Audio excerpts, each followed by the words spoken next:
अस्सलामुअलैकुम। मेरी दुआ है कि आप सबके रमज़ान जो है वो बहुत ही सब्र, हौसले और हिम्मत के साथ गुज़रें और आप लोग हमेशा मेरी दुआ में रहते हैं। आज की जो वीडियो है ना, इसमें मैं आपके साथ रमज़ान डे 1 में जितनी भी रेसिपीज़ और चीज़ें मैंने बनाई थी ना, तो सारी तो नहीं, लेकिन फ़िलहाल 1-2 रेसिपीज़ आपके साथ शेयर कर रही हूँ और साथ में जो है ना वो एक इम्पॉर्टेंट टॉपिक पे बात करूँगी। वो ये कि हम औरतें ना जी जान लगाकर सुबह से लेके रात तक जो है वो घर का काम करती हैं। देखें, अगर आप इवन बाहर घर से बाहर निकल कर भी जॉब करती हैं ना, तो भी हर सूरत से आपको होम मेकिंग तो करनी ही है। आप अपने घर को, अपने बच्चे, अपने हस्बैंड को है वो निग्लेक्ट नहीं कर सकती। लेकिन एक चीज़ जो हम सबसे बड़ी गलती करते हैं ना, इतना करने के बावजूद भी हम ना एक चीज़ पे मात खा जाते हैं और वो ये है कि हम चाहते हैं कि हर बंदा जो है वो हमारे जो हमने जो काम किया है सारा दिन उसको जो है वो सराहे, एप्रिशिएट करे। ये जो चीज़ है ना हमारे अंदर बहुत ही गलत है। तो आज ना मैं आप लोगों के साथ कुछ ऐसी टिप्स शेयर करूँगी जिसको जिसको अगर आप फ़ॉलो कर लेंगी तो आपको किसी की भी ज़रूरत नहीं पड़ेगी कि फ़लाँ बंदा आए और आपको एप्रिशिएट करे या आपकी तारीफ़ करे, बल्कि आप ख़ुद ब खुद ऑटोमैटिकली जो है वो इंशाल्लाह पॉज़िटिव और मोटिवेटेड फ़ील करेंगी इंशाल्लाह। So let's start. Tip number 1, give your heart and soul when you work. यहाँ पे ना इससे मुराद मेरा ये है कि जब भी आप कोई काम करें, मिसाल के तौर पर अगर आप किचन में ही कोई काम कर रही हैं, कुछ भी कर रही हैं एक्स वाई ज़ी, तो कोशिश करें कि उसको दिल लगा कर करें। अगर आप कोई काम बददिली से और बहुत मतलब झुंझला कर और चिड़चिड़े होकर करते हैं ना, तो कभी आपने नोट किया कि उस चीज़ का रिज़ल्ट कभी भी अच्छा नहीं निकलता। इवन कि अगर हम खाना भी बददिली से बनाते हैं ना, तो वो अच्छा नहीं बनता। जो हमारे चाहने वाले होते हैं ना, मिसाल के तौर पर हस्बैंड हो गया या बच्चे हो गए, वो तो फिर भी चुप करके खा लेते हैं, लेकिन जो सास-ससुर होते हैं ससुराल में, तो ये वाले रिश्ते तो ऐसे होते हैं कि बिल्कुल भी कोई भी नहीं खाता। तो कोशिश करें कि अगर आप चाहती हैं ना, देखिए कुछ चीज़ें आपकी ज़िंदगी में ऐसी हैं, कुछ पॉइंट्स ऐसे हैं, अगर आप उन पे इम्प्लीमेंट कर लें ना, तो खुद ब खुद लोग आएँगे चल के और आपकी तारीफ़ करेंगे। अगर आपके सामने नहीं करेंगे ना, तो यकीन जाने पीठ पीछे तो लोगों में जब आपस में बैठेंगे तो ज़रूर तारीफ़ करेंगे। तो कोशिश करें कि अगर आप खाना भी बना रही हैं ना, तो दिल लगाकर बनाएँ। जब दिल लगाकर बनाएँगी तो ऑटोमैटिकली अच्छा बनेगा। और सास-ससुर या नंद अगर किसी तीसरे बंदे के पास जाकर बैठेंगे, तो यकीन करें ये आज़माया हुआ फ़ॉर्मूला है कि वो आपकी तारीफ़ ज़रूर करेंगे। Number 2, don't keep expectations. हमारा जो सबसे बड़ा मसला है ना, ख़ास करके जो हम बीवियाँ होती हैं, जो होम मेकर्स होती हैं, सबसे बड़ा मसला ही हमारा यही है कि हम ना एक्सपेक्टेशंस बहुत ज़्यादा लगाते हैं। और ख़ास करके जो हस्बैंड का वाइफ़ का रिलेशनशिप होता है उसमें बेशक मैं समझती हूँ कि ये एक बहुत नेचुरल रिलेशनशिप होता है और बहुत ही इसमें खुलूस, मोहब्बत, अपनायत होती है। लेकिन इसके बावजूद मैं कहती हूँ कि मियाँ को बीवी से या फिर बीवी को मियाँ से जो है ना, किसी भी किस्म की कोई एक्सपेक्टेशन नहीं रखनी चाहिए, क्योंकि आफ्टर ऑल अल्लाह ताला ने आपका जोड़ा बेशक आसमानों पे बनाया है, लेकिन आप 2 मुनफ़रिद लोग हैं जो कि डिफरेंट फैमिलीज़ से बिलॉन्ग करते हैं और शादी से पहले आप एक दूसरे को जानते तक नहीं थे और आपका मिज़ाज बिल्कुल अलग था।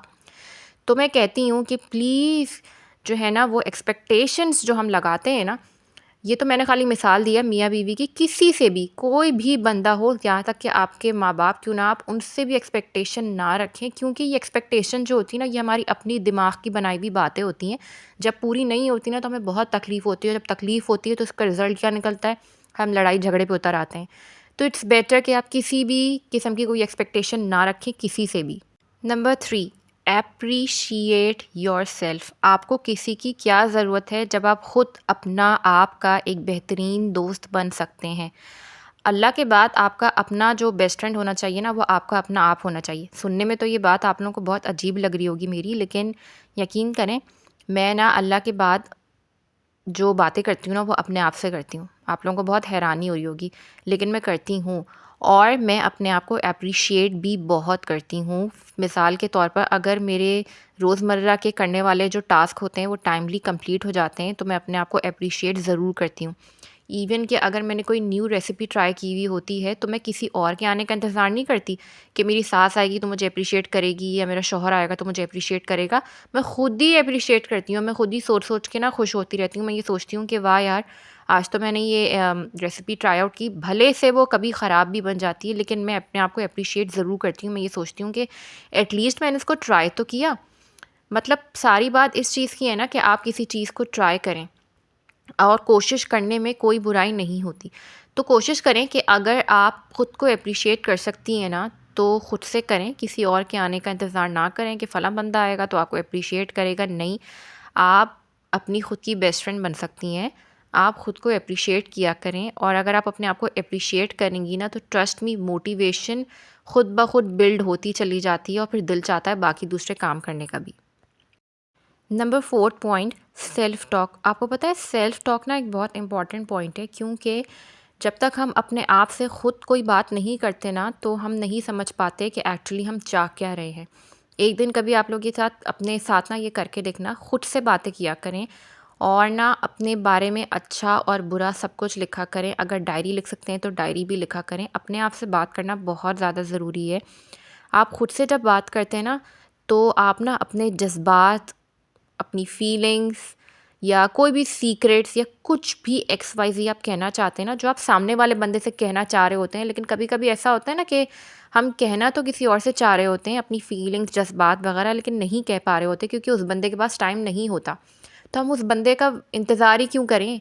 मैं कहती हूँ अब खुद से क्यों नहीं बात कर सकते? अगर हम खुद से बात करेंगे, तो अगर खुद से अपने आप को अपनी फीलिंग्स बयान करेंगे, मैं क्या सोच रही हूँ या मुझे क्या अच्छा लगता है या मैं क्या करना चाहती हूँ या मेरा आइसक्रीम खाने का दिल चाह रहा है, तो ट्रस्ट मी आप इतना हल्का, इतना लाइट वेट महसूस करेंगी, क्योंकि बाज़ औक़ात किसी और से बातें शेयर करने के चक्कर में हमारे दिल के अंदर, हमारे दिमाग के अंदर इतना गुबार, इतना कुछ भर जाता है कि फिर ना वो एक टाइम आता है कि वो फ्रस्ट्रेशन बल्कि ना फट के ज्वालामुखी कहते हैं ना वोल्केनो की तरह फट के निकलता है। तो इसीलिए अपने आप से बातें किया करें। जब खुद से बातें करेंगे ना, तो ऑटोमेटिकली लाइट फ़ील करेंगे। Number 5 point, give yourself time.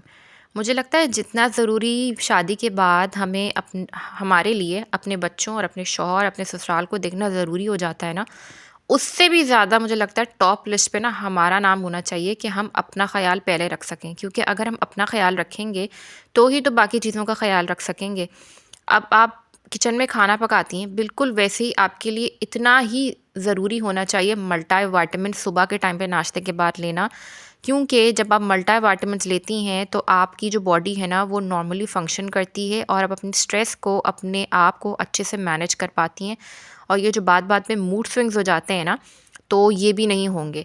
इसी तरीके से आपका पार्लर जाना भी बहुत ज़्यादा ज़रूरी है। आप पार्लर जाएँगी, खुद को एक सेल्फ थेरेपी देंगी, कोई फेशियल करवाएँगी, हेयर कट करवाएँगी, तो उससे आप खुद बेहतर फ़ील करेंगी और वापस जब घर आएँगी ना, तो ट्रस्ट में आपको बहुत अच्छा फ़ील होगा। Last point, talk to Allah through namaz. 5 वक़्त की नमाज़ की पाबंदी करें, क्योंकि नमाज़ से बढ़कर और नमाज़ से ज़्यादा इस्लाह का और ज़रिया आपके लिए हो ही नहीं सकता। Take care. अल्लाह हाफ़िज़।